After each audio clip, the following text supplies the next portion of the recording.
Vous m'entendez bien? C'est mieux avec le marché? Ah, c'est mieux, super. Donc voilà, je disais bienvenue et merci de vous intéresser à ce sujet qui peut paraître sur le papier un peu technique, un peu complexe ou un peu un débat de journalistes entre eux, un peu corporatiste, un peu pluralisme des médias. D'accord, mais moi en tant que citoyen, en quoi ça m'impacte, en quoi ça me... On est là pour parler de ça justement, dresser peut-être dans un premier temps un constat sur l'état de ce pluralisme en France, son niveau et peut-être en comparaison avec d'autres pays aussi. Où est-ce qu'on en est? Quelles sont les tendances par rapport à il y a 10 ans, il y a 20 ans par exemple en France? Est-ce qu'il y a plus de pluralisme dans les médias, moins de pluralisme, moins de diversité? Et de quel pluralisme, de quelle diversité on parle? Donc dans une première phase, on sera un peu sur le constat et les problèmes posés. Dans un second temps, on va interroger les solutions qui existent déjà, les régulations, les solutions législatives qui existent déjà, qui sont déjà en place pour garantir cette pluralité-là. Et on va les interroger, voir celles qui, selon vous, fonctionnent ou ne fonctionnent pas, pourquoi elles ne fonctionnent pas. Et dans une troisième partie un peu plus prospective, et là vous avez toute votre part aussi, comme dans les deux autres, mais peut-être encore plus sur celle-ci, avec des idées, des solutions. On peut se laisser un peu aller à rêver de quel jalon, quel nouveau régulateur ou quelle nouvelle réglementation, quelle nouvelle loi on pourrait mettre en place pour mieux garantir, selon vous, messieurs invités, et selon vous, le public, les citoyens, certainement des étudiants en école de journalisme aussi, ou journalistes, professionnels, membres de syndicats, etc. Voilà, débattre des idées, des solutions à mettre en place pour demain pour encore mieux garantir cette pluralité dans les médias, voire sauvegarder celle qui reste. Alors je présente en deux petits mots chacun de nos invités. On a donc Alexandre Buzine qui est journaliste et membre du Syndicat national des journalistes, donc à votre gauche, qui est rédacteur en chef du mensuel du Nouveau Lion, et qui est membre également au titre de sa casquette à la SNJ, membre du CDJM, le Conseil de déontologie, donc peut-être un mot. À sa gauche, Benoît Huet, avocat au barreau de Paris, enseignant à l'ESSEC, qui a coécrit avec Julia Cagé, et on a Nathalie Senac qui arrive. Merci beaucoup Nathalie, prenez le temps de vous installer. Donc Benoît Huet qui a coécrit avec Julia Cagé L'information est un bien public au Seuil en 2021. Et à sa gauche, Alexis Lévrier, donc historien des médias, maître de conférence, chercheur associé au GRIPIC, CELSA Sorbonne Université, et donc spécialiste de la presse et des médias. Et nous avons qui arrive, Nathalie Senac. Merci beaucoup de vous être dépêchée au dernier moment, qui vient de publier un livre aux éditions Odile Jacob, qui s'appelle Le Nouveau Monde des médias. Le Nouveau Monde des médias, une urgence démocratique, et qui est présidente, alors je lis mes petites notes, pardon, ça s'est fait un petit peu vite, professeure à Panthéon-Assas, oui. En spécialité économie et économie des médias. Oui, c'est ça. Vous le définirez mieux que moi dans votre présentation, et qui a été membre du CSA de 2015 à 2021, donc encore récemment. Donc on a aussi une parole, on va dire, interne, alors ex-interne, mais du CSA, du Conseil supérieur de l'audiovisuel, puisque, vous le savez, l'ARCOM aujourd'hui est né d'une fusion, donc il y a un an, en janvier 2022, du CSA, le Conseil supérieur de l'audiovisuel, et d'ADOPI, de l'autorité, alors je ne saurais plus redire exactement toutes les lettres de cet acronyme, mais voilà. Donc on peut peut-être commencer, et peut-être par un premier tour de table, où on pourrait essayer de répondre à la question. Alors selon vous, donnez-nous votre vision de quel est l'état de la pluralité des médias en France. Est-ce que ça va plutôt bien? Est-ce que ça va plutôt pas bien? Quels sont les problèmes posés? Quelles sont les tendances? Et comment est-ce qu'on se place peut-être par rapport à d'autres pays? Alors, rien qu'avec ça, vous avez chacun, j'imagine, 2 heures de réponse. Sauf qu'on est 4 intervenants et qu'il y a aussi des questions du public. Donc voilà, je compte sur vous pour avoir des réponses plutôt courtes et insister sur 1 ou 2 éléments chacun, puis ça va se compléter au fur et à mesure des prises de parole. Allez-y, Nathalie, vous voulez commencer ou... Vous êtes vache là. Ah non, mais alors, si ça vous arrange pas, n'importe qui d'autre peut commencer. C'est vraiment comme... Non, ça m'arrange et merci beaucoup de cette invitation à participer à cette table ronde. Peut-être des éléments de précision pour bien dire de là où je parle, parce qu'effectivement, je ne suis plus membre du CSA, donc j'ai quitté l'institution, mon mandat s'est arrêté en 2021. Déjà, bonjour à tous, pardon, je fais tout à l'envers là. Donc, j'ai quitté effectivement l'institution en 2021, donc j'avais un mandat de 2015 à 2021. Et donc j'ai retrouvé mon poste de professeur à l'université en sciences de l'information et de la communication, mais je suis effectivement spécialisée dans l'économie des médias. Voilà, c'était une précision qui me semblait évidemment importante, et je préside effectivement le COP du Clémy, comme c'est la semaine de la presse à l'école. Je suis ravie d'autant plus d'être avec vous. J'étais là hier. Et je suis ravie de revenir, même si c'était imprévu, mais sur cette table ô combien importante. Merci de votre invitation. Donc effectivement, je viens de sortir cet ouvrage sur le nouveau monde des médias. Je pense que ça n'aura échappé à personne, d'une transformation, d'un bouleversement majeur du monde des médias, avec une révolution à la fois technologique, économique, et une révolution d'usage. Et depuis maintenant une quinzaine d'années, c'est 20 pour certains, c'est 10 pour d'autres, à la louche. En tout cas, aujourd'hui, nous sommes finalement dans un univers dans lequel on rencontre sur la même échelle à la fois des médias dits traditionnels que sont la télé, la radio, la télévision, et tous les journaux et les chaînes de télévision qui sont très très largement multipliées bien avant l'arrivée d'Internet, puisqu'on a eu le câble, le satellite, la TNT, où on est passé de 6 chaînes de télévision à 26 chaînes, donc on a complètement un paysage qui sont totalement ouverts. Et puis évidemment l'arrivée de ces nouveaux acteurs, je dis plateformes numériques et médias sociaux, qui sont des nouveaux canaux sur lesquels nous trouvons du contenu de tout genre, de l'information, et à la fois de l'information de qualité et de moins bonne qualité, voire de la désinformation. Ce qu'on peut peut-être poser comme constat premier, c'est qu'on est vraiment dans un marché qui est totalement aujourd'hui, qu'on pourrait qualifier, si je regarde simplement l'information, qui est dérégulée, du fait que la loi qui est apposée sur ce cadre du monde de l'audiovisuel est la loi de 86, et j'imagine qu'on aura le temps d'en rediscuter. Pour revenir sur ce point de pluralité, je pense que véritablement, on a une myriade de réseaux sociaux, de médias sociaux et de titres plus traditionnels qui existent, et en papier et aussi en ligne. Faut pas oublier, on n'a pas simplement le Monde papier, le Figaro, la Croix papier, mais on a tous ces vecteurs de communication et d'information, surtout en ligne. Et donc pour moi, le paysage c'est totalement ouvert. Il est très pluriel, après de niveaux différents, de là où on parle différemment. Je pense que c'est aussi ça qui pose question. Donc en tout cas, du point de vue du pluralisme, je crois qu'on a vraiment une abondance de contenu informationnel. Ensuite, est-ce que vous associez d'ores et déjà, je vais mettre les pieds dans le plat, est-ce que vous associez pluralisme avec le fait qu'il y ait en même temps une concentration de la propriété sur certains segments en silo de l'information? Donc, c'est-à-dire, si je prends en décomposant traditionnellement, je regarde la presse quotidienne régionale, elle est très concentrée. Ça signifie que les titres qui sont présents appartiennent à une petite poignée d'acteurs, de propriétaires. C'est moins vrai pour la presse quotidienne nationale, même si elle l'est, mais néanmoins c'est beaucoup moins vrai.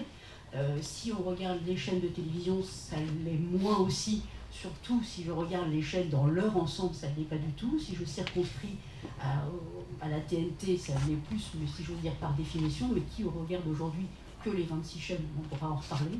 Et si je regarde le paysage de la radio, alors là, celui il est vraiment multiple et extrêmement pluriel. Et dernier peut-être élément pour l'ouverture, c'est concernant finalement le paysage européen.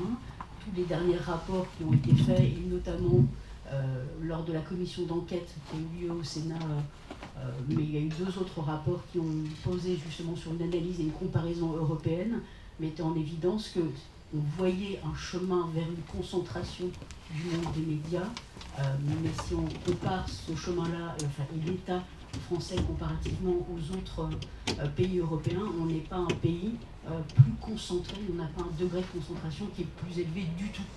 Et à mon sens, on pourra rediscuter dans une première peut-être réponse pour poser le débat.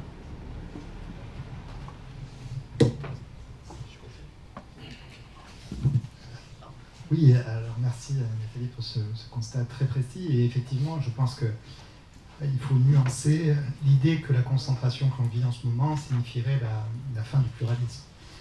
La concentration a parfois permis le pluralisme dans notre histoire. Le premier empire médiatique français, c'est Pankow, à la fin du XVIIIe siècle.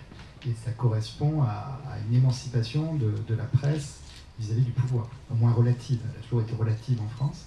Mais donc, on peut avoir des empires médiatiques qui permettent le pluralisme de l'information et notamment une plus grande indépendance vis-à-vis du pouvoir politique. Ce qui m'inquiète dans la période que l'on vit, c'est qu'il y a une crise structurelle que Nathalie a un peu évoquée, qui est le basculement vers le numérique, qui suppose une révolution des pratiques de lecture et de diffusion, de production de la presse. Ça touche principalement la presse écrite, mais même les autres médias sont concernés. Et cette mutation vers le numérique, elle n'est pas achevée. Et c'est un enjeu majeur pour l'avenir de l'information, évidemment. Donc, il y a cette crise structurelle, et à l'intérieur de cette crise structurelle, il y a une crise plus conjoncturelle qui est née du Covid, et qui a provoqué des bouleversements majeurs ces dernières années, et qui ont eu un impact, par exemple, sur la dernière présidentielle, un impact évident. Il y a eu des engagements d'acteurs importants, comme Bertelsmann, qui détenait notamment M6, RTL et les journaux du groupe Prisma. On ne les connaît pas tous, mais c'est une vingtaine d'hebdomadaires, People, plus haut de gamme comme Géo, comme Capital, qui sont passés entre les mains de Vincent Bolloré à la faveur de cette crise, de ce retrait de Bertelsmann. Et puis à la fin, ou en tout cas l'agonie du groupe Lagardère, qui détenait encore des médias convoités par d'autres acteurs de la presse.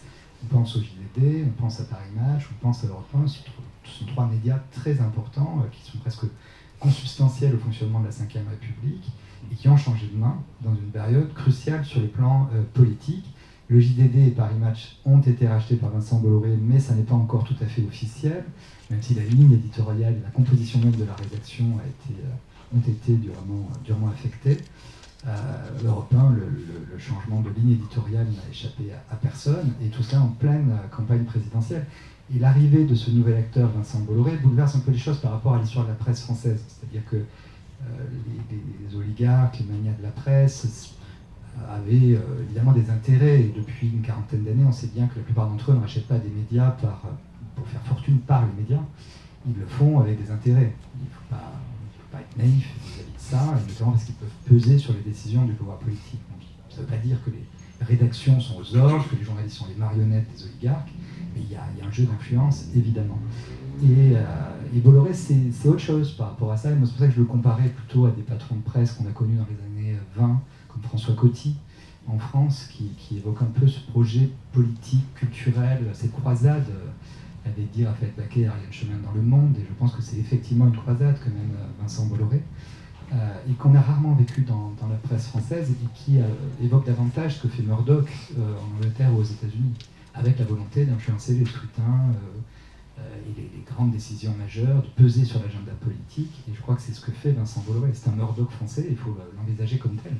Et donc c'est pour ça aussi qu'il faut adapter le cadre légal. On parlera peut-être de dispositifs qui existent déjà, mais qui ont prouvé leur insuffisance. Il ne faut pas dramatiser le tableau, mais tout de même, la réduction du nombre d'oligarques qui détiennent la presse et les intentions idéologiques assumées, au moins de l'un d'entre eux, doivent nous amener à nous interroger.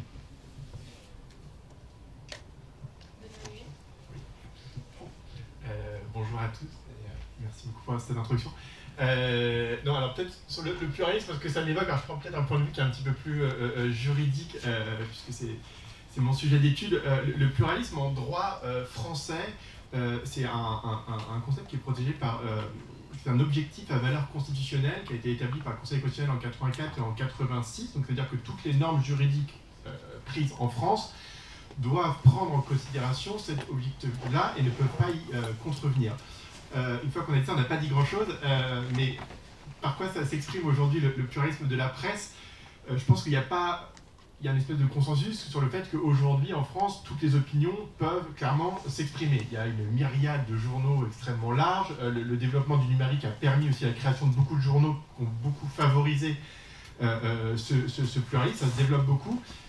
Ça, c'est très consensuel, je dirais, mais est-ce que, si on prend un citoyen à titre individuel, est-ce que lui, chaque citoyen reçoit une pluralité d'informations et de courants d'expression et de pensée?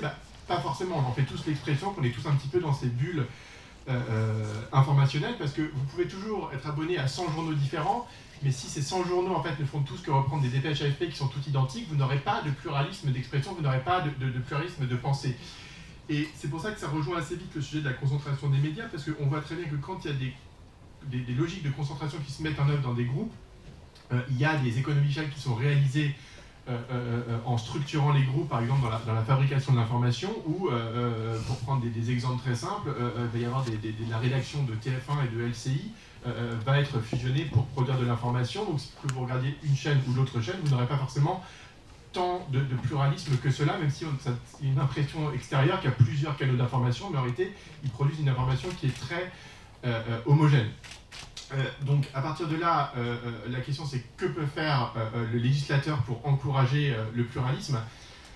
Alors je dirais qu'il y a deux cas. Il y a quand il y a des opérations de concentration où la question est réellement posée, et il y a dans la vie courante des médias. Alors dans la vie courante des médias, sur les journaux, il n'y a pas du tout de contrôle du pluralisme, il n'y a pas d'autorité de régulation de la presse écrite en France, et heureusement d'ailleurs je pense. Il n'y a de régulation du pluralisme que sur l'audiovisuel, puisque ça rentre dans le mandat de l'Arcom de s'assurer qu'il y a un pluralisme sur chaque chaîne fréquence, chaque chaîne de télévision ou de radio, qu'il y ait une forme de pluralisme politique qui s'y exprime. Donc le premier débat, il va être évidemment sur est-ce que l'Arcom joue bien son rôle de régulateur là-dessus, donc c'est un sujet qu'on pourrait avoir. Excuse-moi, je te coupe une seconde, est-ce que tu peux définir juste sur l'Arcom le pluralisme tu sais, vertical, enfin la concentration verticale, la concentration horizontale, je pense que c'est une notion un peu clé dans cette notion de pluralisme.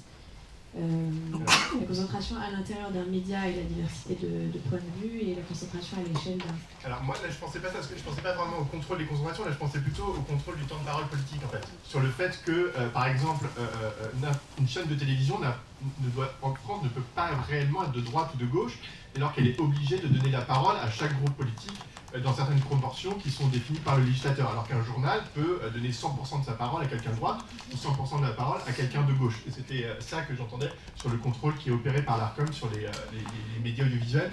Et après, la concentration, et c'est autre chose encore, c'est quand il y a une opération de concentration entre des médias, où là il y a des seuils, etc. Peut-être qu'on pourra revenir dessus, mais peut-être ça fait peut-être un peu beaucoup d'introduction.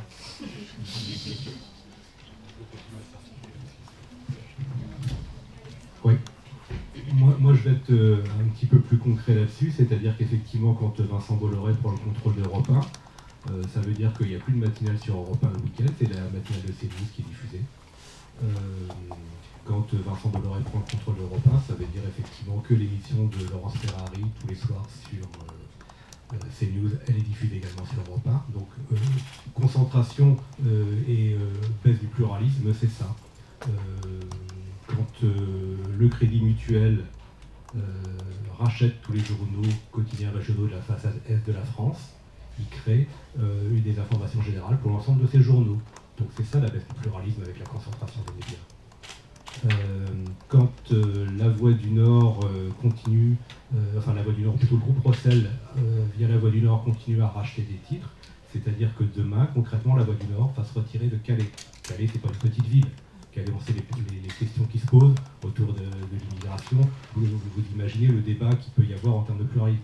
Demain, la Voix du Nord publiera les articles faits par Nord Littoral sur Calais, c'est-à-dire qu'ils vont reprendre ce qui est déjà dans leur groupe et donc faire une voix unique entre guillemets sur Calais. Il n'y aura plus de pluralisme, c'est-à-dire entre la Voix du Nord d'un côté, ils vont fermer l'agence, et Nord Littoral. La Voix du Nord ne fera que reprendre les papiers qui sont déjà publiés dans Nord Littoral.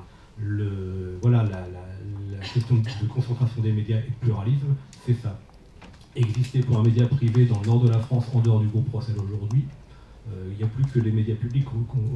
Ils ont racheté un hebdomadaire il y a quelques mois de ça, qui était le dernier, qui était encore indépendant du groupe Rossel. Donc c'est ça, c'est une des réalités. Après, effectivement, il y a la question politique qui a été posée avec Vincent Bolloré. je vais pas revenir, je pense que ça sera largement débattu, mais typiquement également, quand Reworld Media rachète le groupe Mondadori en 2019, c'est 45 magazines. Alors c'est plutôt, effectivement, on n'est pas du tout dans la politique haute, on est plutôt sur la presse dite de loisirs. Mais qu'est-ce qui se passe? C'est qu'il y avait 330 journalistes en CDI, il y en a 198 qui s'en vont. Et on les remplace par des fournisseurs de contenu, c'est-à-dire des gens à qui on demande de travailler comme auto-entrepreneurs et qui ne sont plus journalistes. Et qu'est-ce qu'on fait effectivement dedans? Enfin, le rêve de Reworld Media, c'est de faire des journaux sans journalistes. Derrière, effectivement, d'un titre à l'autre, on passe les mêmes articles, c'est-à-dire que la notion de pluralisme, elle diminue aussi, parce qu'effectivement, on a des titres qui passent de l'un à l'autre. Donc voilà, c'est ces choses assez concrètes-là. Reworld Media, c'était aussi effectivement la question de Science et Vie. Je pense qu'on a largement entendu parler de Science et Vie. Oui, la rédaction qui a démissionné effectivement en bloc de Science et Vie en 2021, parce qu'effectivement, il y avait les déclinaisons web du titre qui étaient faites pour faire de l'argent, et ils avaient complètement perdu le contrôle sur la validation éditoriale de ce qu'il y avait sur ce site. Donc à un moment, c'était plus possible en termes de crédibilité journalistique pour faire quelque chose.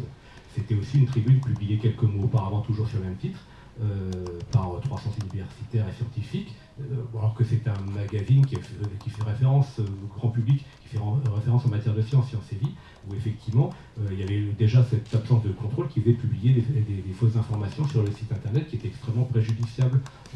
Voilà, donc c'est-à-dire que c'est effectivement, on a un groupe qui concentre, qui enlève le pluralisme et qui enlève le professionnalisme. Donc effectivement, ça a un aspect très concret, que ce soit effectivement au niveau scientifique ou autre, où je vous dis en termes de loisirs, c'est-à-dire que vous avez plein de magazines, en fait vous publiez les mêmes articles dans différents magazines pour gagner plus d'argent. Donc la concentration égale effectivement baisse du pluralisme. Après, effectivement, la deuxième question, est-ce qu'il y a des choses qui sont plus concentrées ailleurs? Oui, certainement. La différence, c'est que c'est des groupes de médias.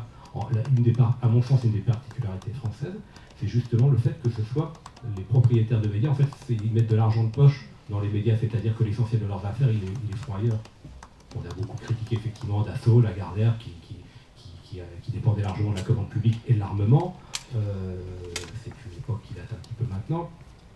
Mais si le Crédit Mutuel et Michel Descas à l'époque rachètent les journaux de la façade est de la France, c'est pas par hasard. C'est là où ils sont présents en tant que banque. Il a toujours dit, il n'aurait jamais racheté la même chose s'il y avait des journaux avaient été à vendre à l'ouest de la France, il n'aurait pas fait parce qu'ils ne sont pas du tout implantés de la même manière. Donc il y a complètement une volonté effectivement d'aller dans ce sens-là. Donc en fait l'argent ils font ailleurs, donc les médias pour une part c'est une danseuse. Ils dépendent d'autres choses, donc ils défendent d'autres intérêts aussi en achetant des médias. Moi j'ai toujours été frappé à titre purement personnel, mais comment était considéré Patrick Drahi, notamment par Arnaud de Montebourg, je crois à l'époque ministre de l'économie, avant qu'il rachète des médias, qu'il rachète l'Express, qu'il rachète l'IB et autres. C'était un flibustier, ceci et cela. Du jour où il a commencé à racheter les médias, tout à coup, le ton des politiques notamment a changé vis-à-vis de cette personne. Même Patrick Drahi, qui est à la fois propriétaire de médias et qui se permet effectivement d'entamer des procédures contre un média qui a le malheur de publier des choses désagréables vis-à-vis de lui. Idem pour Vincent Bolloré, qui est quand même spécialiste effectivement de ce qu'on appelle les procédures Bayon. Donc c'est vrai qu'avoir des gens effectivement à la tête des médias qui sont aussi plus respectueux de la liberté des médias et de la presse, ça pose beaucoup de questions. Donc le problème c'est à la fois la concentration, mais c'est aussi la baisse de pluralisme, c'est-à-dire est-ce que concentration veut dire concentration des rédactions? Non.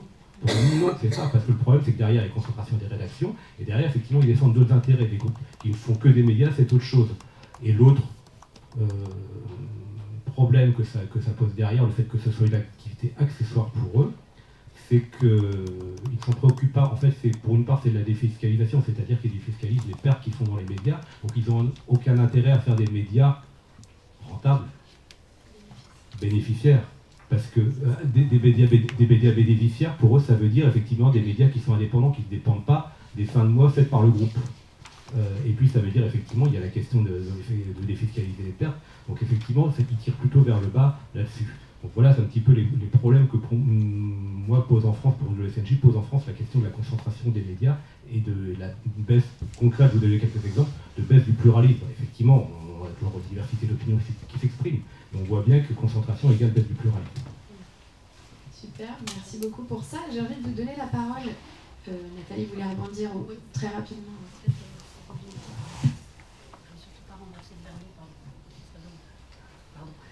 Oui, beaucoup de choses ont été dites et par ailleurs que je partage, mais moi je les relativiserais. Alors, pour la partie, enfin, si on ne contextualise pas, je pense qu'on n'y arrive pas. Il y a des points sur lesquels je ne suis pas d'accord, des points avec lesquels je suis d'accord. Sur la question de la concentration et le lien avec le pluralisme, je pense qu'il y a un point qui est important quand même à redéfinir, c'est que les gens ne veulent pas payer pour s'informer. Ou en tout cas, on le constate. C'est vrai en France, mais c'est vrai en Allemagne, en Italie, en Espagne, c'est vrai aux États-Unis.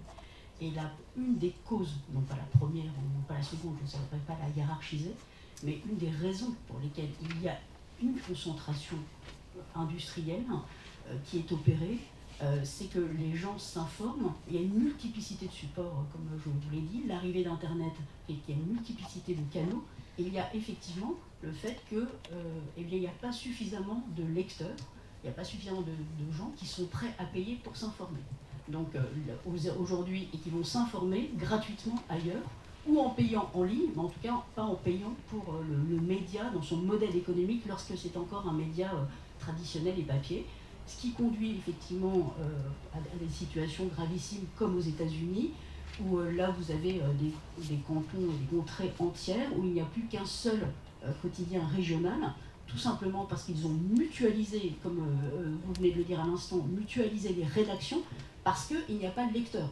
Et c'est peut-être là que moi j'ai envie de faire jouer vraiment l'économie, parce que ça me semble central, et c'est ce que moi j'ai voulu faire dans cet essai, c'est vraiment de dire, en décortiquant les modèles économiques, il y a des enjeux démocratiques. Mais il faut comprendre le modèle économique. Et si vous n'avez pas de lecteurs, vous n'avez pas d'annonceurs, vous n'avez pas de modèle économique et ça tombe.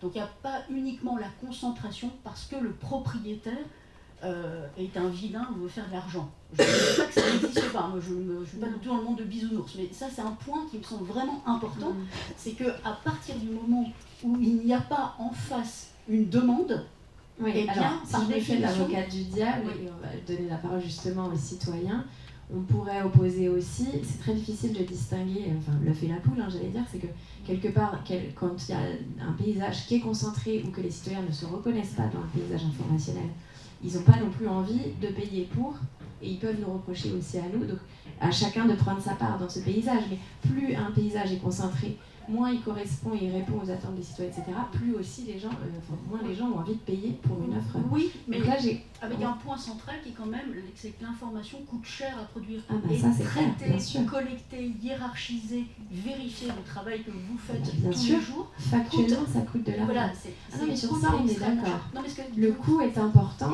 mais la oui, question c'est qui assume ce coût. Oui. Et du coup, mais ce que je voulais dire, c'était pas sur le coût, enfin, tout le monde est d'accord sur le fait que l'information a un coût, mais du coup, qui assume ce coût et surtout, est-ce qu'on est prêt à le mettre ou pas ce coût. Bon, alors, est-ce qu'il y a déjà, sur cette première partie, et il faut qu'on avance sur la deuxième et la troisième, parce que le débat est vaste, sur cette première partie, un ou deux ressentis, une ou deux questions, remarques pour nos invités. Bonjour, je suis Yann Guégan, journaliste à Contexte et vice-président du Conseil de déontologie. J'ai une question, deux parties, deux questions. Après ce constat qui était effectivement très bien fait, bravo à tous les quatre. Qu'est-ce qu'on peut faire en termes de réponse législative, en termes de politique publique, si on veut corriger les excès que vous avez assez bien décrits?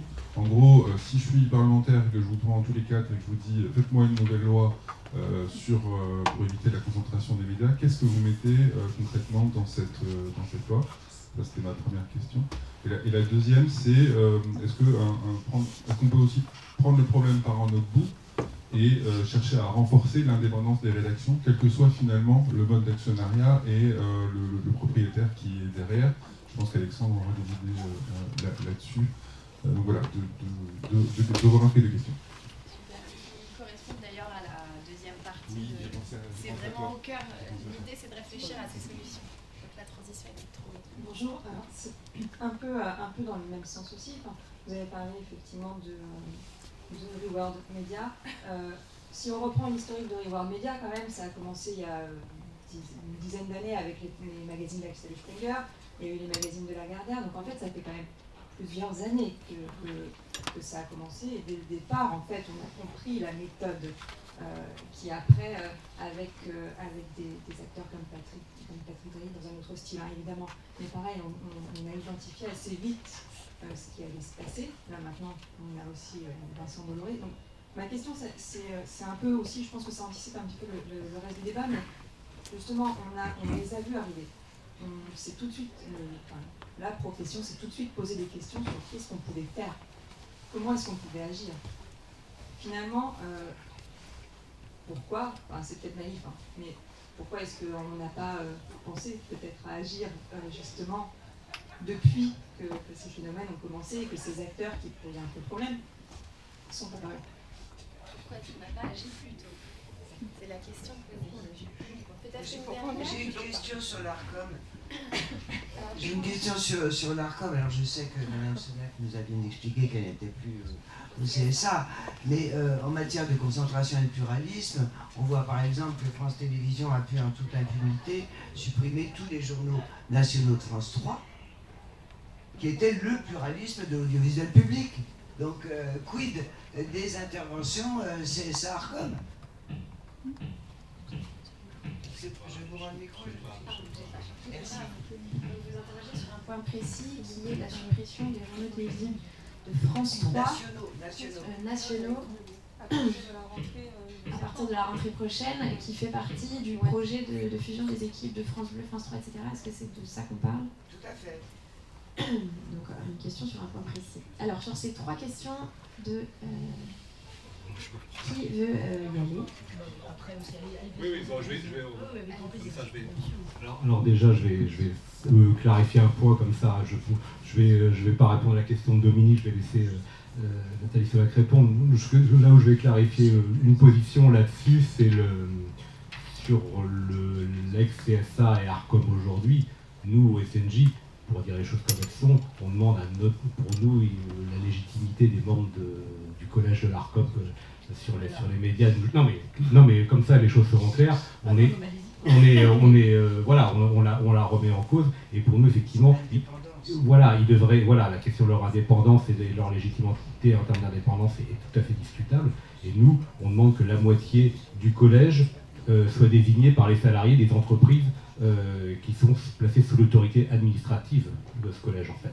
Là, il y aurait une légitimité effectivement, et que les choses soient bien bordées sur les interventions, parce que le CSA a commencé à une époque à faire une spécialité de vouloir intervenir dans les lignes éditoriales, avec des retransferts sur des journaux télévisés, dans les questions de déontologie. Et pour nous, en tant que syndicat de journalistes, c'est un problème. C'est-à-dire que ces personnes-là, aussi respectables soient-elles individuellement parlant, n'ont pas la légitimité pour ça. Très clairement, au SNJ, on milite pour que ces questions-là soient traitées par une instance comme le CDJ, effectivement, qui pour nous a plus de légitimité à traiter des questions de déontologie que l'ex-CSA ou aujourd'hui le collège consacré aux médias de l'ARCOM. Je me permets un point d'information justement complémentaire là-dessus, pour que tout le monde soit au clair sur les informations. Donc le collège de l'ARCOM, il est composé de 9 membres. Il y en a 3 qui sont désignés par le président du Sénat, 3 qui sont désignés par le président de l'Assemblée nationale, 2 respectivement par le Conseil d'État et la Cour de cassation, et tandis que le président est nommé directement par le président de la République. Vous savez, il y a une expression qui dit « on ne mord pas la main qui vous nourrit ». Voilà. Alors, je vais tenter. Non, mais... J'ai bien fait d'arriver. J'ai bien fait de venir. Merci de m'avoir invité. C'était un piège en fait. Alors, on va le faire. Au contraire, on est là pour que toutes les voix puissent s'exprimer. Au contraire. Et évidemment, vous avez été au CSA, vous avez vu ça de l'intérieur, donc c'est hyper intéressant. Et puis c'est bien ça le débat démocratique, et c'est bien ça le débat d'idées, et donc c'est génial, et donc merci. Exactement, et merci au contraire de cette invitation et à débattre avec vous, c'est très important. Alors peut-être dans de 2 ordres, je ne sais pas répondre à tout, en tout cas j'ai des éléments de réponse. Sur les propositions que vous évoquiez, monsieur, alors je suis vraiment à fond pour le fait que, et pour dire que la loi de 1986, qui est celle qui garantit la liberté de communication et qui régit aujourd'hui l'espace audiovisuel et numérique pour partie, est désuète, c'est-à-dire qu'elle a été modifiée plus de 90 fois. Elle s'apparente vraiment à un portefeuille qui s'empile, un millefeuille, pardon, un portefeuille j'aimerais bien, mais un millefeuille on aimerait bien dans les médias qu'il y ait beaucoup d'argent, un millefeuille législatif et qui est extrêmement complexe finalement à décortiquer et à comprendre. Peut-être, en tout cas, en l'occurrence sur cette question précise, moi j'ai trois propositions. C'est d'une part une redéfinition du marché pertinent de l'information.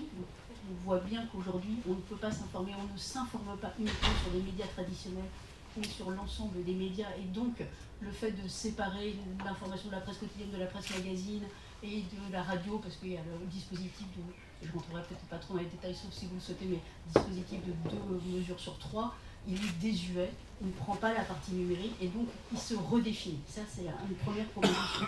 J'ai une deuxième proposition, qui est celle du renforcement de la loi Bloch. Il s'avère que j'étais, en l'occurrence, au CSA, lorsqu'elle avait été votée par les députés, et ensuite une mise en application. Il y a eu 2 ans avant que le CSA puisse, parce qu'on a reçu justement, a été reçu, auditionné l'ensemble des journalistes, des rédactions, et pour tenter en fait de redéfinir. Et donc ce renforcement-là, moi, me semble indispensable, donc pour une étanchéité qui puisse y avoir entre le propriétaire et les rédactions, et donc ce renforcement d'indépendance et entre séparation entre la publicité, qui est un enjeu majeur, dont on parle peu, mais finalement c'est ce qui fait fonctionner le système. Mais comment on renforce justement ? Alors peut-être juste, je vais sur le troisième point, parce que sinon je risque on va me dire que je ne réponds pas à ça, donc je voudrais vraiment pas non plus monopoliser la parole. Et troisième élément, par exemple, moi c'est un point que je mettrais sur l'interdiction de la direction d'un poste de la direction des rédactions. Je pense que là, Sandrine le savent mieux que moi, mais en tout cas moi c'est comme ça que je l'ai identifié les directions de la rédaction et directeur général, que par exemple occupe Serge Nedjar sur CNews, exactement. C'est pas une confusion, cette fusion des 2 postes, ou en tout cas le fait qu'un seul homme ou femme possède ces 2 points-là me semble pas bon, justement pour la séparation. Maintenant, sur le CSA, évidemment en tant que membre, je pense qu'il y a vraiment, ou l'ARCOM aujourd'hui, je pense qu'il y a un point qui est vraiment très important, qui peut-être n'est pas suffisamment dit, et qu'on n'a pas suffisamment en tête lorsqu'on lit des articles sur ce point-là, c'est que l'autorité, elle est composée aujourd'hui de 9 membres. Mais ces membres tournent. Donc c'est-à-dire que moi, lorsque je suis rentrée, j'ai eu un mandat de 6 ans. Les partenaires de jeu, si vous me permettez l'expression, ont toujours bougé. Donc je suis rentrée avec un président, je suis sortie avec un autre président, au sein de mon même mandat. Lorsque je suis rentrée, il y avait... c'était un tout petit peu particulier parce qu'on passait de 9 à 7 et maintenant on est passé de 7 à 9. Donc, quand je suis rentrée, en attendant, le collège était composé de 9 membres. Il y en a 3 qui sont sortis, on est 2, en l'occurrence universitaires, à être rentrés. Et 2 ans après, il y en a 3 qui sont sortis et 2 autres qui sont rentrés, dont des journalistes et dont la regrettée journaliste, je lui dédie mon ouvrage à Michel Bérideau, qui était une femme formidable et journaliste à l'AFP. Et donc, lorsque l'on dit finalement l'ARCOM ou le CSA fait ça, c'est jamais les mêmes membres. Les membres tournent, on prend des décisions. Par exemple, lorsque Mathieu Gallet avait été nommé, et lorsque j'étais dans le collège, il a été dénommé, pardon de le dire ainsi, on n'était pas les mêmes membres autour de la table. Donc les positions politiques des uns et des autres, après, c'est vraiment quelque chose moi, qui me heurte vraiment. Oui, c'est un point important. Oui, parce que ça me touche. Peut-être non, c'est plutôt Michel Bérideau en l'occurrence ici qui me touchait. Mais non, ça ne me touche pas. Je pense que c'est important d'un point de vue institutionnel de comprendre comment ça marche et que moi, mes collègues de boulot n'étaient pas du tout les mêmes et ceux qui prennent les décisions ne sont pas les mêmes pendant 6 ans autour de la table. C'est important de comprendre que ça tourne. Après, par contre, pour le coup, ce qui était pointé là, c'était pas tant le fait que ça tourne ou pas, même si c'est important de le rappeler, parce que les gens ne le savent pas forcément, mais c'est le mécanisme de nomination. Et c'est qui nomme ces personnes. Et c'est ça souvent qui est interrogé et qui pose question et qui pose problème aux citoyens. Et qui fait planer presque quelque part une présomption, non mais justement une espèce de collusion ou de quelque chose, puisque... Non mais je parle de ce qui plane en termes de présomption aux yeux des citoyens, le fait que ces personnes-là soient nommées directement par le Sénat, l'Assemblée nationale, le président de la République, c'est pas par le président du Sénat, c'est d'abord une et pas élus ou désignés pour leurs compétences. En l'occurrence, alors ça c'est pas complètement juste quand même, c'est désigné, je comprends ce que vous voulez dire, hein, pour partie ça l'est, mais pour partie ça l'est pas, donc c'est ça qui m'ennuie, c'est pour le double vraisemblable et ce qui plane, et qu'on sait peut-être pas assez, mais après on peut changer les mécanismes, moi je n'ai pas d'action en la matière, mais c'est une désignation par un président, en l'occurrence, ou de l'Assemblée, ou du Sénat, ou encore maintenant de la Cour de cassation, et puis après le président par le président de la République. Et puis ensuite, une fois que la personne est désignée, en l'occurrence, moi j'étais désignée par le président Claude Barthelone, on passe devant une commission des affaires culturelles, donc en l'occurrence pour moi c'était la députation de l'Assemblée nationale, pour d'autres c'est le Sénat. Il faut obtenir les 2/3 des votes de cette Assemblée. Donc, et les assemblées, ce sont des députés et des députés qui sont élus de la nation. Après, je ne défends pas, moi je l'explique. Non, mais donc il y a quand même un vote derrière, mais par contre la source de qui nomme, et c'est ça qui est interrogé là aussi. C'est pas la source de qui nomme, qui désigne. Qui désigne, par exemple, pour utiliser. Alors, la source de qui désigne, pardonnez-moi si c'est plus précis, la source de qui désigne peut interroger, peut questionner, les citoyens peuvent par exemple dire mais pourquoi est-ce que ce ne serait pas aussi un collège de citoyens ou un collège de journalistes, quelque chose de plus varié et plus divers que le pouvoir politique. Très concrètement, quand l'ARCOM prend des mesures contre les dérapages de CNews, à titre personnel, je suis bien contente que quelqu'un intervienne, mais la personne qui regarde CNews et qui sait qu'il y a une condamnation de l'ARCOM, si jamais elle s'informe et elle va voir sur Internet, et là elle a des sources, c'est écrit sur le site de l'ARCOM comment les personnes de l'ARCOM sont désignées, il va voir président de la République, ah bah voilà, c'est le truc de Macron. Donc l'effet scientifique, non mais je me parle juste, parce que nous journalistes, on passe notre temps à penser au fonctionnement de la défiance voilà. Mais la personne typiquement qui est déjà pour Pascal Praud, déjà pour Hanouna, et qui apprend que c'est l'ARCOM, et qui sait ou qui apprend que le président est nommé par Macron, il y a zéro effet pédagogique et zéro effet régulation. Je me place juste de ce point de vue-là. Et c'est très bien. Mais là, n'est-ce pas le rôle, n'est-ce pas le rôle aussi, à ce moment-là, des journalistes de décortiquer, juste pour vous dire, parce que le président... Oui, mais CNews ne vont pas décortiquer. Attendez, il faut pas... moi, je suis très respectueuse de l'ensemble des téléspectateurs et des citoyens, et aussi de ceux qui regardent CNews. Pardon de le dire ainsi, mais et Dieu sait si c'est pas ma... Non, mais Dieu sait si c'est pas ma cam. Mais en même temps, on vit en démocratie. Et ce débat-là doit pouvoir avoir lieu, et c'est justement dans ce type de débat qu'on puisse... Si, c'est ça la question, dans la mesure où ce n'est pas le président du CSA nommé par le président de la République qui est en train de cogner sur CNews. C'est un collège du CSA, il faut que nous ayons la majorité, toutes les... Mais oui, mais c'est important quand même, il faut que la majorité des gens... Mais vous imaginez le raccourci. Enfin, c'est un raccourci. Notre démocratie est minée par les raccourcis quand même. On nous le dit. Ben oui, mais les assises du journalisme, l'éducation aux médias et à l'information, la raison pour laquelle il faut absolument décortiquer, expliquer, et que ça se fait pas en son caractère. J'ai l'impression de comprendre que vous parlez de l'effet produit sur les gens. Elle ne dit pas que c'est le cas. Mais simplement, c'est normal que ça puisse questionner ou interroger et que les gens s'interrogent de ce mode de nomination. Bon voilà. Après ça c'est un point parmi beaucoup de points.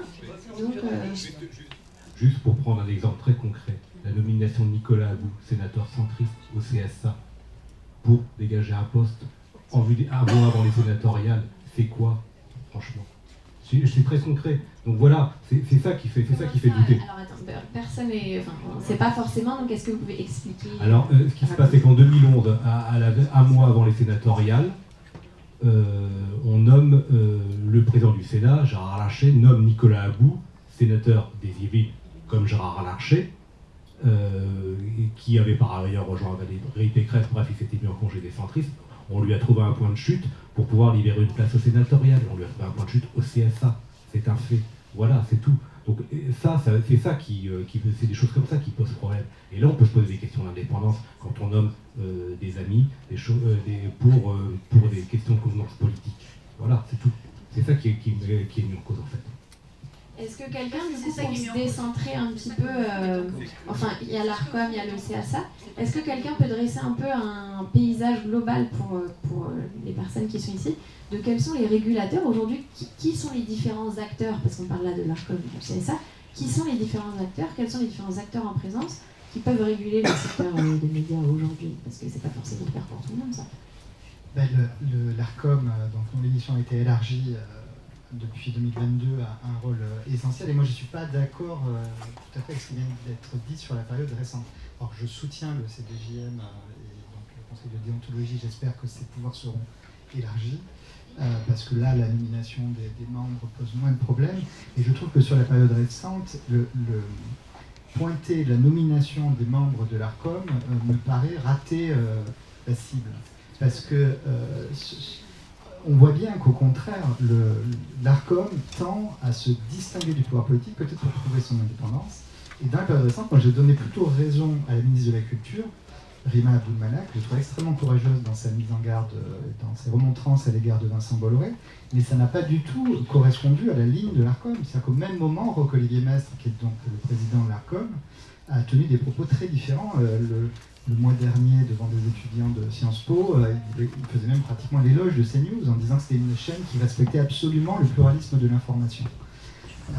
Et le lendemain, d'ailleurs, vous aviez sur des médias d'extrême droite, de droite, disons, notamment les médias de Vincent Bolloré, mais aussi sur Sud Radio, André Berkoff, des gens qui faisaient son éloge et disaient que c'était le principal défenseur de la liberté d'expression en France, alors même que Rima Abdul-Malak était victime dans le même temps d'une chasse à l'homme ou à la femme dans les médias de Bolloré. Il faut voir ce qu'elle a pris comme violence. C'est insupportable, ce cas.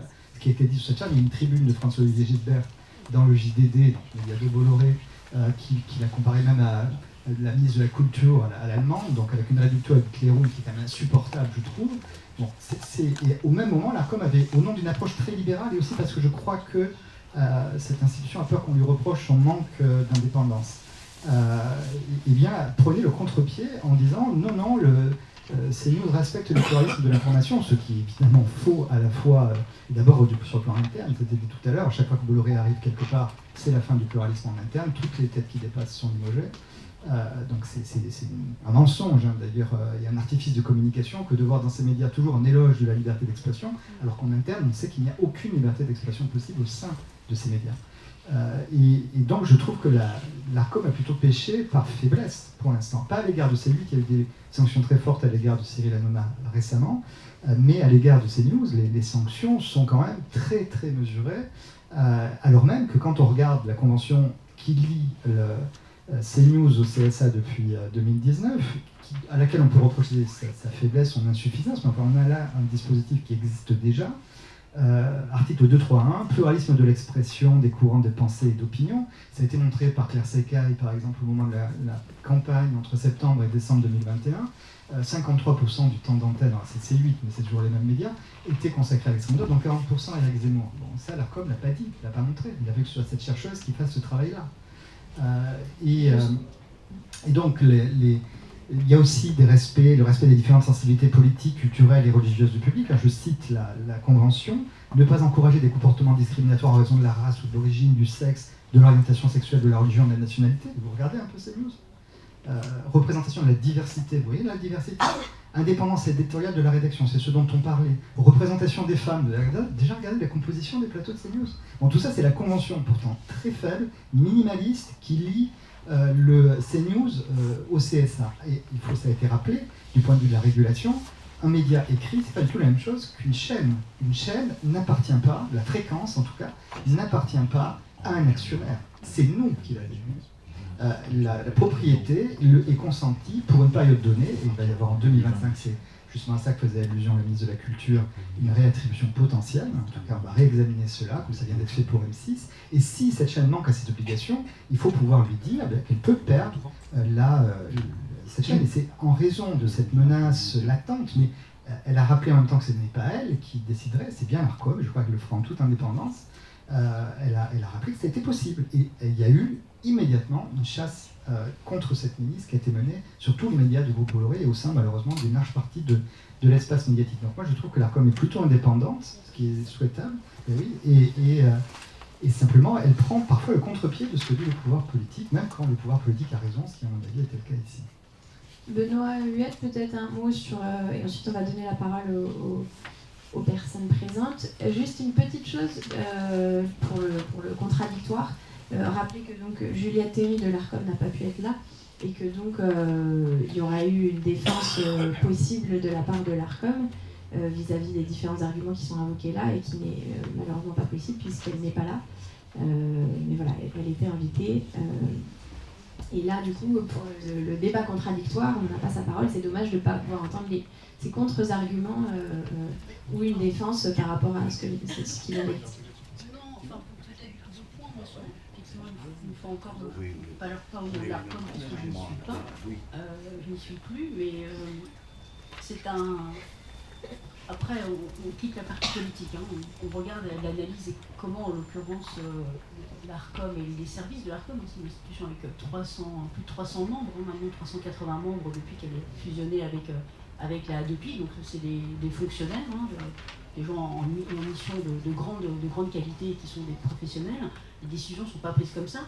Juste un petit point sur vous disiez, sur ce que tu disais à l'instant Alexis, pour renforcer, si vous vous souvenez, si vous avez une bonne mémoire, en 2016 ou en 2017, il me semble que c'est en 2016, le CSA, puisqu'il n'était pas encore l'ARCOM, nous avions, de par un faisceau d'indices, considéré que N23 ne répondait pas à sa convention, qu'il y avait un faisceau d'indices qui montrait qu'il risquerait d'avoir justement une vente par après de la fréquence.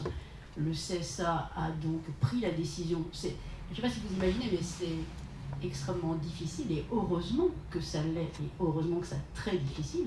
C'est une atteinte à la liberté d'expression. Donc l'ARCOM, on ne fait pas joujou tous les matins avec le fait, finalement, j'aime pas ce que tu dis et je coupe. Heureusement que ce n'est pas le cas. Et heureusement qu'il y a un cadre qui est très serré. Après, qui est difficile, qui n'est pas suffisamment, que l'encadrement n'est pas suffisant, que les lettres ou que les sanctions ne sont pas suffisantes, c'est autre chose.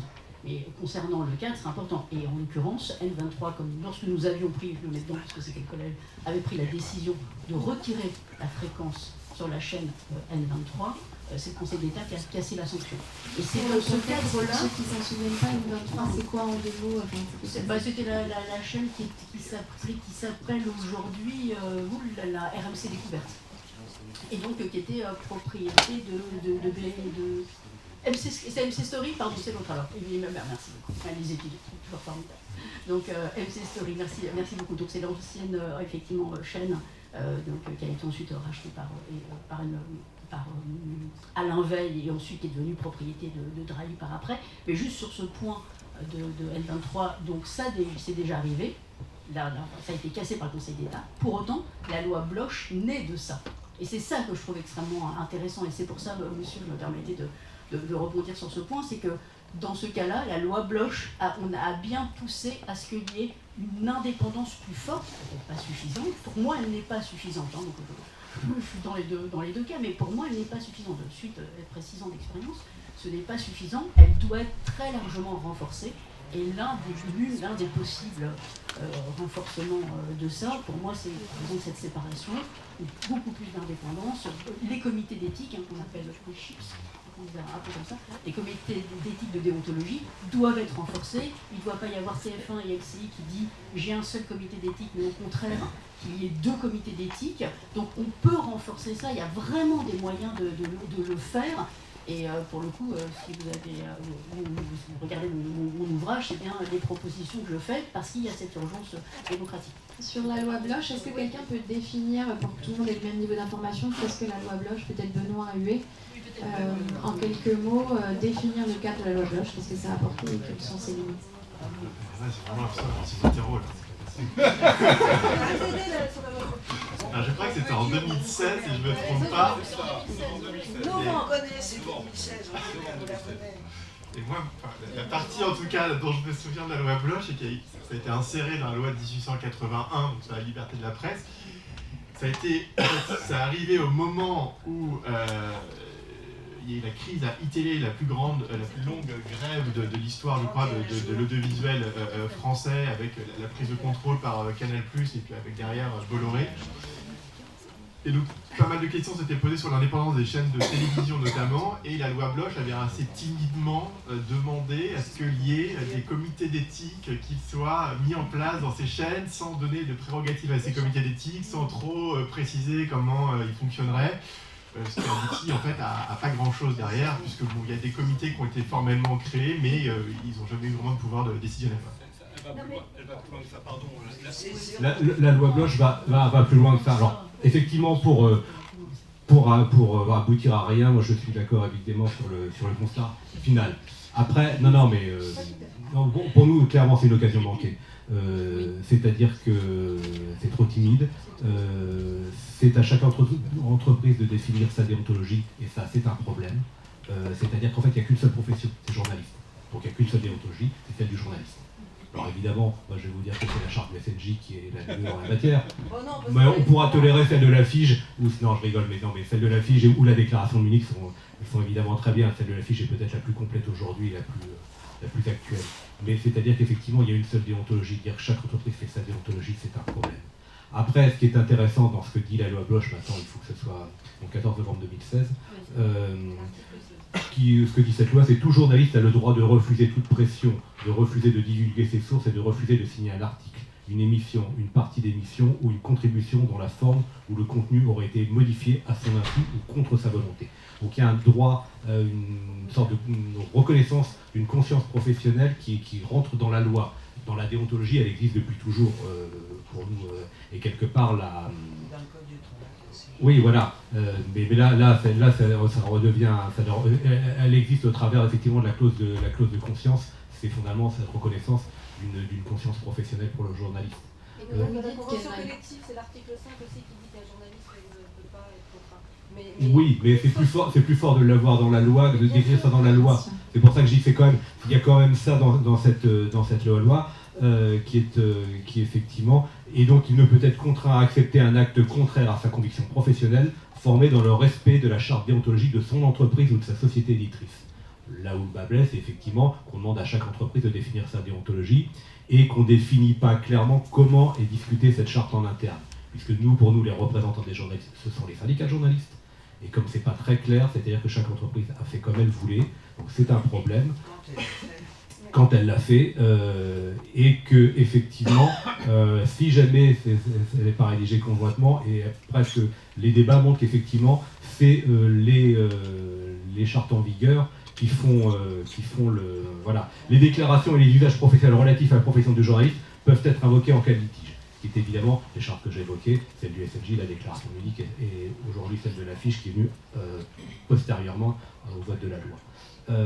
Donc il y a ça dans cette loi-là, mais effectivement son application, c'est terrible de voir que la commission d'enquête parlementaire du Sénat a demandé au ministère de la Culture quel était le niveau d'application de cette charte et qu'ils n'ont jamais obtenu de résultat, à savoir combien d'entreprises avaient des chartes internes, comment elles étaient appliquées. Le ministère de la Culture n'a jamais été capable de répondre à la commission d'enquête parlementaire. On dit David Assouline nous a sollicité, nous on a des éléments, mais qui sont parcellaires sur le sujet. Donc au SNJ on est très content aussi qu'il y a enfin que l'Assemblée nationale, à force de le demander, parce que nous on le demande à chaque fois qu'on rencontre des parlementaires, il y a une évaluation de cette loi qui est en train d'être lancée, qui sera coprésidée par une députée Renaissance et un député socialiste, effectivement, qui ont fait une évaluation de cette loi. On est content de le voir et on espère que c'est la première marche pour la réformer et pour la rendre effectivement plus opérante, même si son idée première n'était pas mauvaise, mais son application est très discutable.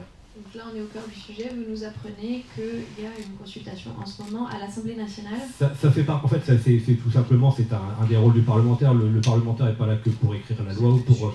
Voilà, c'est ça, de suivre et de contrôler la bonne application de la loi et donc d'évaluer l'application des lois. Et donc la demande a été faite à plusieurs reprises et on est content que la majorité, puisque là c'est venu pour le coup la présidente de la commission des affaires culturelles, qui effectivement a lancé cette évaluation de la loi Bloch, qui est peut-être le premier pas vers une avancée. Enfin, c'est comme ça que ça a pu être laissé entendre par certains parlementaires. Donc oui, elle va être évaluée.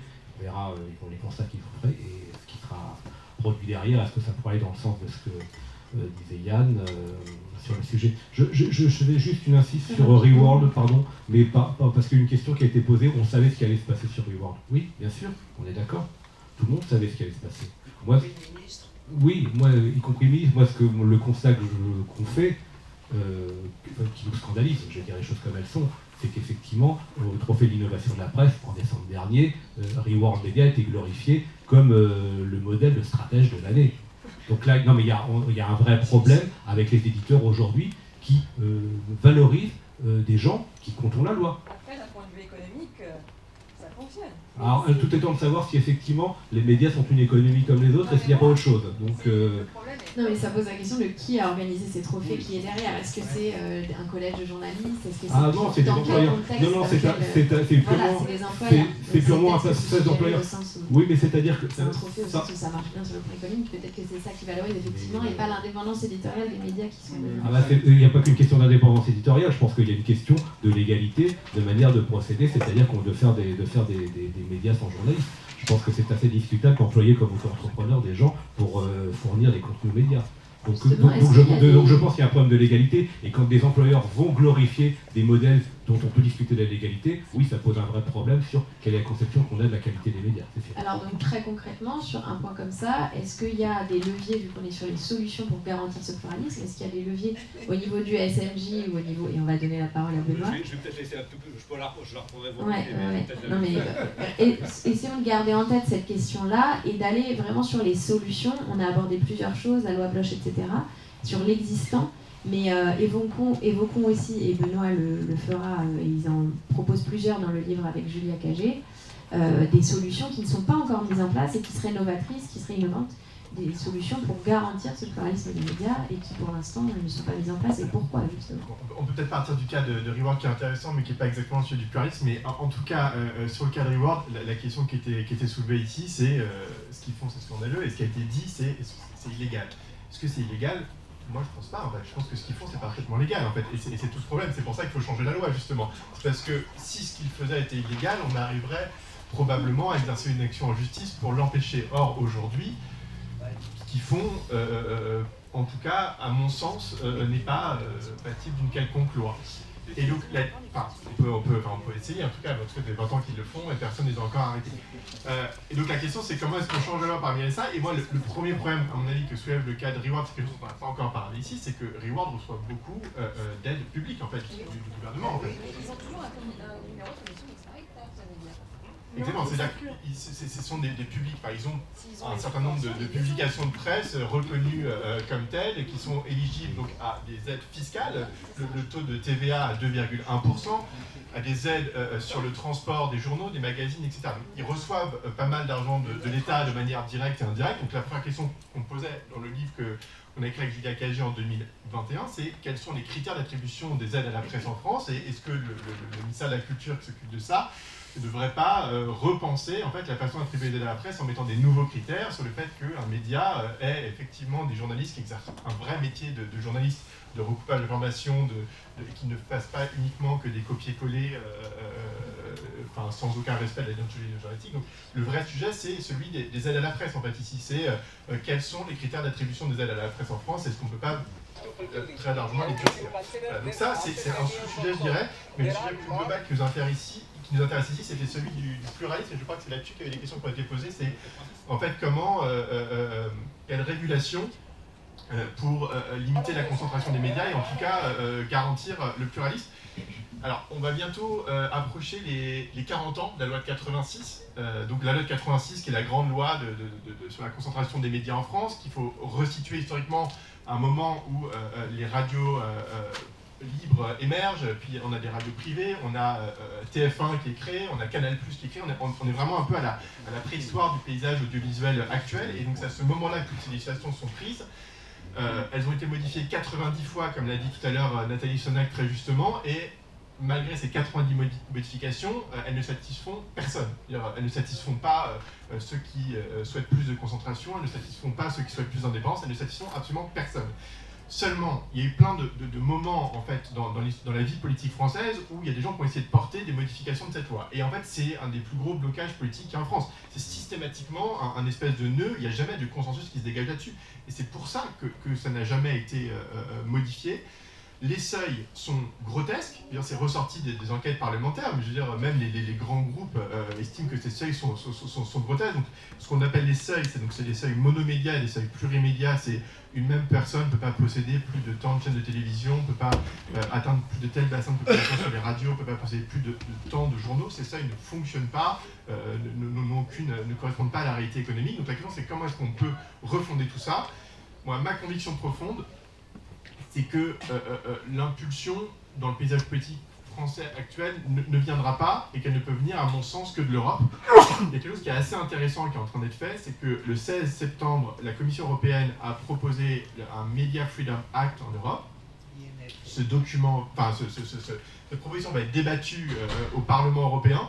On en parle très très peu en France, alors qu'il y a quand même pas mal de choses intéressantes dedans. Il y a notamment un article sur la concentration des médias, qui peut paraître assez timide, mais qui dit quand même que chacun des États membres de l'Union européenne va devoir redéfinir des critères pour évaluer la concentration des médias, la réévaluer de manière régulière, qu'il y a une obligation de le faire à chaque fois qu'il y a des opérations de concentration, enfin des critères de pluralisme, excusez-moi, je m'exprime mal, et ça dit que la Commission pourra intervenir en fait pour suggérer des critères d'appréciation du pluralisme des médias. Ce qui veut dire qu'on pourrait un petit peu monter d'un étage, passer au niveau européen avec la Commission européenne, peut être très critiquée en France, je sais, mais elle a un grand avantage, c'est qu'il y a une énorme qualité à l'intérieur de rédaction et de production de textes législatifs qu'on n'a pas forcément au niveau national, où il y a des gens de très bon niveau qui rédigent des textes qui fonctionnent assez bien. Et l'avantage d'avoir une régulation européenne, c'est que ça permet aussi d'être face à des très grosses entreprises, des très grosses plateformes numériques contre lesquelles l'État français est en fait assez faible, alors que l'Union européenne a beaucoup plus de poids en fait. Et ça pourrait permettre d'aller vers des nouveaux critères. Alors je sais que là-dessus on se rejoint avec Nathalie Sonac, puisqu'on avait parlé dans notre livre avec Julien Cagé des travaux d'un chercheur qui s'appelle Andrea Pratt, qui est prof à l'université à New York. Et je sais que Nathalie en a reparlé dans la commission d'enquête au Sénat, et que je crois que la proposition a été reprise dans le rapport. Et on est assez d'accord là-dessus, c'est-à-dire de dire qu'il faut arrêter de raisonner sur les seuils radio, télé, presse, parce que ça ne correspond pas à l'usage qu'on a aujourd'hui des médias. Aujourd'hui, on s'informe sur plein de sources, et notamment pas mal sur des plateformes, et il y a des suggestions d'aller sur ce qu'on appelle des parts d'attention, donc une façon nouvelle d'envisager le pluralisme en partant du point de vue du citoyen, et en regardant toutes les sources informationnelles qui sont utilisées par une même personne, et en évaluant le poids respectif de chacune de ces sources. Et je pense qu'avec l'aide de la Commission européenne qui pourrait aider à uniformiser ça, on pourrait aller vers des solutions comme ça. Et là, on pourrait faire un grand pas en avant en sortant du jeu politique franco-français. Aucun espoir au niveau français. Moi, j'y crois pas. Mais depuis 2009, on essaye d'avoir des conditionnalités des aides à la presse et différents syndicats de journalistes. C'était pour défendre les photographes de presse, c'était... Excusez-moi, j'étais pas... Mais effectivement, moi... Alors, quels sont les blocages, selon vous, qui freinent cette refonte des critères d'attribution des aides à la presse? Parce qu'effectivement, si on en revient à notre sujet, une attribution différente des aides à la presse, qui aujourd'hui vont essentiellement dans la main de gros groupes qui gagnent déjà pas mal d'argent, en tout cas qui ne favorisent pas l'émergence de nouveaux petits médias indépendants, etc. Cette refonte des critères, pourquoi ça bloque? Elle est portée depuis des années par certains acteurs. Qu'est-ce qui bloque? Quels sont les intérêts en jeu? Historiquement, il y a un tel lien en France historique entre la presse et le pouvoir politique que la question des aides qui s'est posée très tôt, les postales à la presse, c'est la période révolutionnaire, immédiate après la Révolution, fin du XVIIIe, et ça reste la principale aide à la presse écrite aujourd'hui.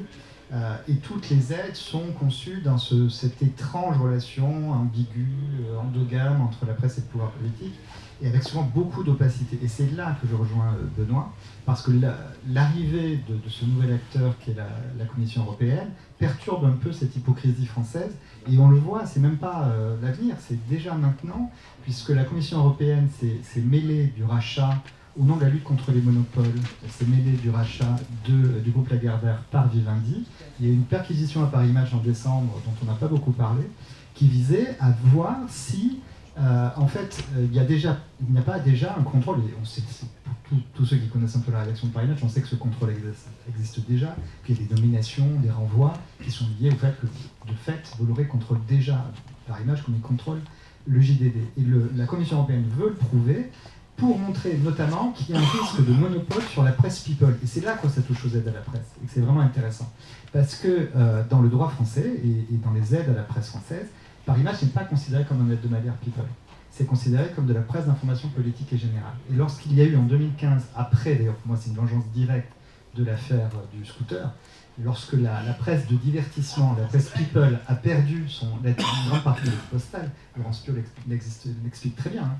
On n'a pas pu se venger directement, on le fait indirectement. Attention, la question de la fiscalité, même déjà dans l'Angleterre du XVIIIe siècle, c'est un moyen pour l'État de se venger des journaux qui les déplaisaient quand il ne pouvait plus le faire directement. Et donc c'est ce qu'a fait François Hollande, enfin, de manière assez évidente. Mais Paris Match, classé presse d'information politique et générale, a gardé ses aides postales.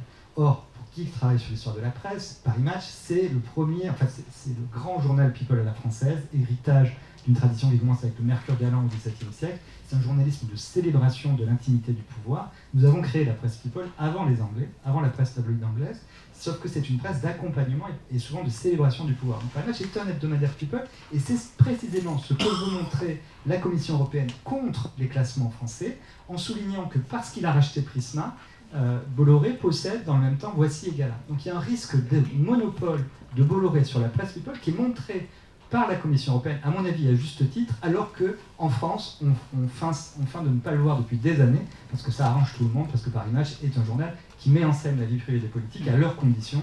C'est du people, mais à la française, et donc on l'a classé du bon côté dans l'information politique et générale. L'Europe perturbe un peu tout ça, et je trouve que c'est plutôt une bonne chose, même une très bonne chose. Alors je vous rejoins tous les deux, c'est terrible parce qu'on a écrit un ouvrage avec Patrick Le Floch en 1997, j'imagine. Ensuite 99-2003, il y a eu plusieurs rééditions. La dernière réédition doit dater de 2013 et finalement ça fait plus de 15 ans qu'on dénonce ce système des aides à la presse et vos éclairages sont vraiment intéressants sur ce point. On se rejoint évidemment, c'est certainement assez complexe, mais il y a ces raisons que vous venez d'évoquer, j'y reviens pas. Sur la partie européenne, c'est fondamental. En fait, clairement, le cadre européen, que ce soit le Digital Service Act, le Digital Market Act, parce que j'aimerais bien revenir, parce qu'on est sur les médias traditionnels, mais on a aussi beaucoup d'étudiants ici, de jeunes gens, et qui s'informent beaucoup en ligne. Et il y a un point dont on n'a pas encore parlé, mais on ne peut pas tout dire, mais qui oriente et qui participe de la réflexion sur ce qu'est le pluralisme, ce que devient le pluralisme, c'est la donnée. C'est l'utilisation de la data, c'est l'algorithmie, c'est l'intelligence artificielle, et c'est quand même 61%, enfin en tout cas plus de 72% des 15-35 ans s'informent d'abord en ligne. C'est 61% des Américains qui s'informent sur les réseaux sociaux en premier, et donc c'est aussi dans les médias, et je comprends bien qu'on reste, et j'y suis évidemment particulièrement attaché aux médias traditionnels, mais il faut absolument embarquer. Et c'est le deuxième pour embarquer ce qui se passe en ligne. Et on se rejoint complètement avec Benoît et Ua ici, et puis Julia Cagé sur justement cette nécessité aujourd'hui. Et c'est la première réponse que je vous apportais, monsieur, dans la proposition en disant, mais la loi 86, il y a beaucoup de choses, donc on ne peut pas aborder tous les sujets, mais sur le dispositif anti-concentration, il est complètement désuet, pour les raisons qu'a évoqué Jérôme, qui a rappelé sur le passé de siloter les choses. Aujourd'hui, ce n'est pas Benoît, pardon, parce que à chaque fois, mais ça fait peut-être 3 ans qu'on le fait à chaque fois, je connais Jérôme Muet, et à chaque fois, c'est l'harmonie. Benoît, pardon. Donc sur justement ce nouvel indice, et c'est pour ça qu'il faut aller plus vite, et c'est vraiment cette loi 86, c'est pour ça qu'il faut poser, c'est aussi pour ça que je m'insurge contre elle pour partie. Notamment parce qu'effectivement il y a des nouveaux outils, et Andrea Pratt est un chercheur, un de nos collègues qui justement a travaillé là-dessus et sur la prise en considération de l'attention. Parce qu'aujourd'hui, on comprend pourquoi on se concentre sur Bolloré, il y a des raisons, mais moi j'aimerais pas, enfin pardon si je remets les pieds dans le plat, mais j'aimerais pas que finalement on refasse une loi comme nous avions fait en 1984, qui était une loi anti-Hersan, pour 2 raisons. La première raison, parce que Hersan il rachetait tout, et donc grand mania de la presse, et donc on a fait une loi anti-concentration qui était anti-Hersan. D'ailleurs, c'est même comme ça qu'on a appelé. Et alors, premier point. Et le deuxième élément, c'est qu'on a constaté que finalement, malgré cette loi, eh ben, le secteur, c'est ce que je vous ai dit d'entrée de jeu, la presse quotidienne régionale est très concentrée. Donc on voit bien que cette loi, même lorsqu'elle a été votée, elle n'est absolument pas efficace. Et moi, je n'aimerais pas, c'est un point de vue, mais je n'aimerais pas qu'on fasse une loi aujourd'hui, et c'est pour ça que la commission d'enquête est pour partie complètement à passer à côté, parce qu'ils étaient focus sur Bolloré. Je comprends qu'on puisse l'être, mais par exemple, Xavier Niel, il est un propriétaire milliardaire, on n'entend pas parler. Bernard Arnault, un peu plus, on en entend parler. Le groupe EBRA est très présent, c'est Crédit Mutuel, Crédit Mutuel, hein. Donc Crédit Mutuel, les gens qui sont très présents, on n'en entend pas parler. Donc la difficulté, et c'est là-dedans que je pense qu'il ne faut pas tomber, en tout cas moi j'aimerais pas qu'on y tombe, c'est qu'on fasse encore une loi anti-Bolloré et puis finalement ça tombe à l'eau, ça retourne, il retrouve et puis il retombe sur ses pattes et on n'a pas atteint ce qu'on veut atteindre. C'est-à-dire que l'important c'est comment aujourd'hui on s'informe et on ne s'en fait pas principalement par les médias traditionnels. C'est une réalité. Il faut regarder comment on s'informe beaucoup, médias traditionnels plus médias en ligne, qui embarquent de nouveaux acteurs.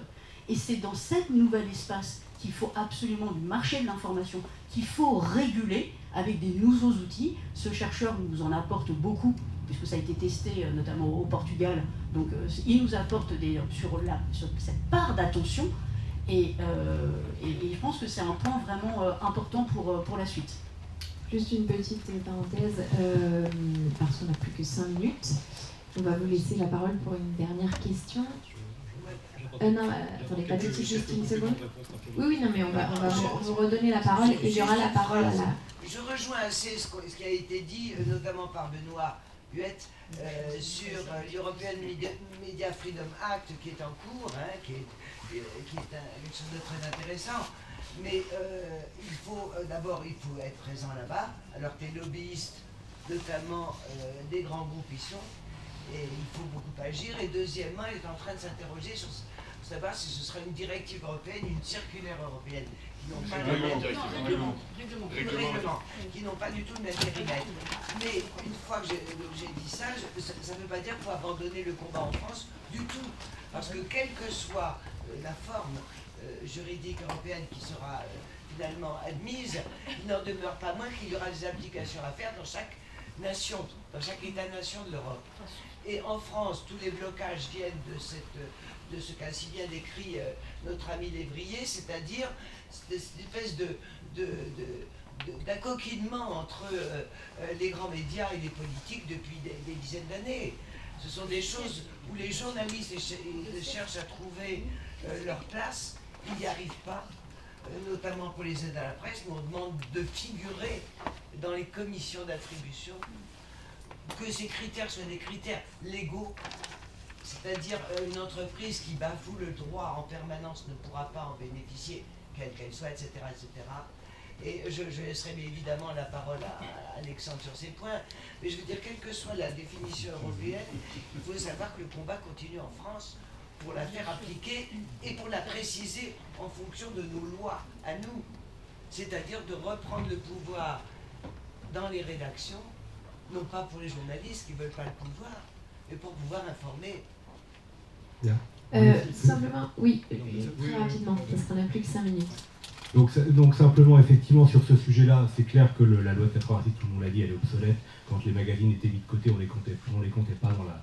voilà, donc la question pour nous, c'est la question de l'audience cumulée qui est en jeu pour un groupe au niveau national, mais au niveau local aussi. Parce que je parlais aussi des monopoles qu'il y avait, du groupe Rossel dans le nord de la France, du Crédit Mutuel sur la façade de la France. Donc il n'y a pas que Bolloré, il n'y a pas que le niveau national, il y a aussi le niveau local qui joue là-dedans. Donc il y a ça, il y a effectivement la question aussi de cumuler la propriété de fournisseurs d'accès à Internet et de médias.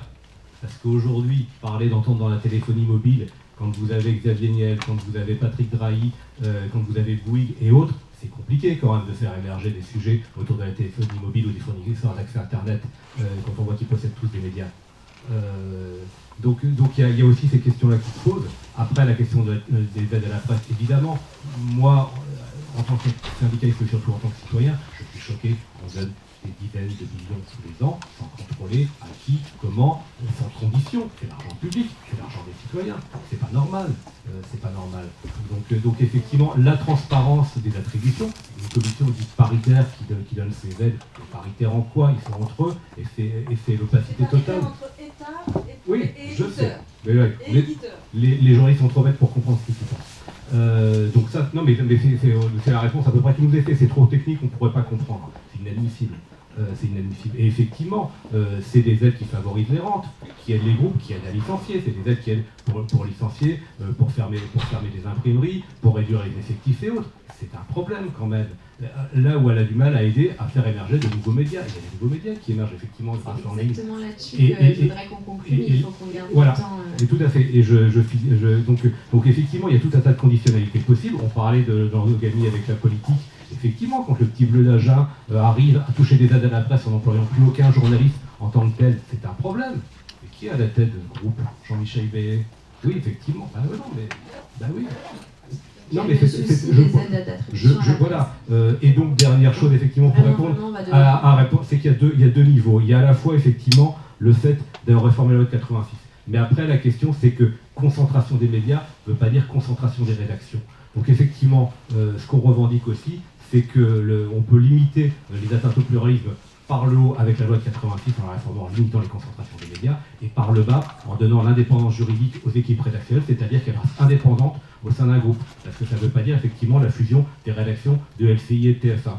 Voilà, donc c'est aussi, les combats, ils se mettent à deux niveaux pour nous. Ils se mettent dans la constitution de groupe et à l'intérieur des groupes d'avoir des rédactions qui sont indépendantes. Alors conférant cette indépendance juridique qui leur permet de définir et de maintenir la ligne éditoriale, quel que soit le propriétaire. Il y a le propriétaire d'un côté et il y a la ligne éditoriale de l'autre, c'est deux choses différentes. Et pour nous, on est attaché à la défense de l'indépendance des rédactions et de l'indépendance éditoriale, quel que soit l'actionnaire.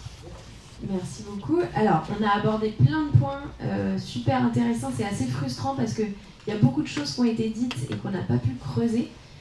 Juste pour faire un petit pas un peu de recul sur tout ça, on a évoqué pas mal de choses, donc soit qui existent, qui sont en place mais qui seraient obsolètes, ou en tout cas incomplètes, ou qui n'iraient pas assez loin. Donc on voit qu'il y a des choses en cours. Il y a cette audit de l'Assemblée nationale. Il y a eu ce rapport de la commission sénatoriale l'année dernière, et il y a une commission aussi au ministère de la Culture, la commission des affaires culturelles qui avait fait aussi un rapport sur... Les deux. Exactement, oui, c'est vrai, co-dirigé. Donc il y a quand même des choses, des réflexions en cours, mais simplement, est-ce qu'on peut prendre 5 minutes pour ceux qui veulent rester, ceux qui doivent aller ailleurs évidemment, on ne vous retient pas, vous êtes libre de vaquer, mais on a abordé beaucoup les questions de mieux réglementer, mieux surveiller. Donc ça, on va dire, c'est pour veiller à ce que la pluralité des médias soit respectée. Mais pour que cette pluralité des médias existe de fait, c'est aussi ces aides à la presse, mais d'autres ressorts et d'autres mécanismes peut-être à inventer, et c'est là où je voudrais qu'on prospective. C'est pas seulement contenir ceux qui auraient des appétits et qui vont vers une concentration, c'est aussi comment favoriser l'émergence d'une pluralité avec des nouveaux petits médias, puisque depuis 10-15 ans, et notamment avec les outils du numérique, ça coûte moins cher sur le papier comme ça, enfin justement non sur le numérique, de créer un média. Mais en fait, on se rend compte aussi, dans le paysage médiatique, que ces 10 dernières années, c'est quand même très compliqué pour un nouveau média qui se lance de trouver un modèle économique et de survivre. Donc ça, c'est aussi des vraies questions, c'est comment, oui, les aides à la presse, ou par d'autres mécanismes, comment favoriser l'émergence de nouveaux acteurs, par la loi, par la réglementation, par la législation, ou par des aides, ou etc. Mais moi, je vous pose la question, une idée, voilà, chacun assez rapidement, parce qu'il nous reste 5 minutes. Juste très rapidement. Ça fait écho. J'ai participé récemment à un groupe de réflexion avec des chercheurs, des universitaires qui étaient américains. Et il y avait un des profs d'université qui était là, disait on ne peut pas réguler les médias aujourd'hui parce que ça change trop vite. Et il faudrait que les choses soient figées pour qu'on puisse savoir exactement ce qu'on veut réguler. Et je pense que c'est excessif, mais en tout cas, ça donne une idée de la difficulté du chantier. C'est-à-dire que les choses changent très vite. C'est-à-dire que moi, je me suis battu pas mal par exemple, contre la fusion TF1-M6 l'année dernière. Et un des arguments, c'était d'expliquer que, par exemple, TF1 n'était pas en concurrence contre Netflix, que Netflix ne vendait pas de publicité. Et puis 6 mois après, Netflix se met à vendre de la publicité. Enfin, les choses changent très vite. Et moi, qui sont les acteurs en présence et qui sont les concurrents en fait. Est-ce que dedans on met les grands médias sociaux ou pas, avec les télévisions, avec les plateformes de vidéo à la demande, de streaming? En fait, où s'arrête exactement le marché des médias? C'est une question qui est infiniment complexe. Et si on veut déterminer un contrôle des concentrations, il faut déjà voir où s'arrête le marché. Est-ce que dans 10 ans, avec tout l'argent qu'ils auront fait, les GAFAM veulent se mettre à acheter des médias? Ils ne l'ont jamais fait, mais on peut tout à fait imaginer qu'un jour ils décident de le faire. En fait, c'est une question vraiment de prospective qui est assez complexe, qui nécessite de se dire comment seront les médias dans 20 ans, dans 30 ans, pour pouvoir ensuite choisir les règles qu'on veut établir. Et comme on le disait, pas juste contre Bolloré en one shot aujourd'hui, mais en fait de se dire ça va quoi être les problèmes des 20 ou des 30 prochaines années. Et les solutions surtout. Alors, je ne sais pas si je vais pas prendre la parole, mais je me demande si je suis assez pessimiste au niveau français, on parle de l'espoir au niveau européen. En tout cas, j'espère que les mutations seront plus générales. Et je crois que les droits de la presse, ils ont plutôt eu tendance à s'accroître dans des périodes où on était en régime parlementaire. C'est pour moi la solution est vraiment politique.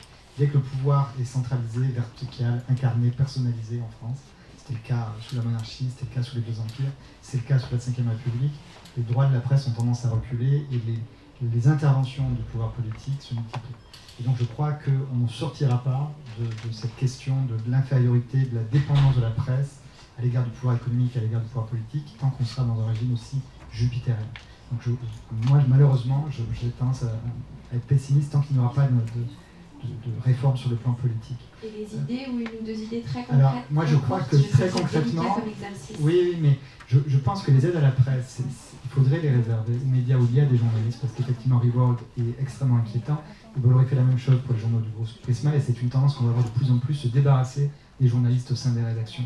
Et Jean-Marie Charon le montre, et tous les chiffres le montrent, le nombre de journalistes baisse depuis 10 ans, et c'est une évolution extrêmement inquiétante.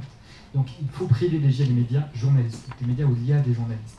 Et on doit pouvoir le faire, mais ça suppose aussi, et là je crois qu'il y a une autorégulation de la presse, peut-être revoir les conditions d'attribution de la carte de presse.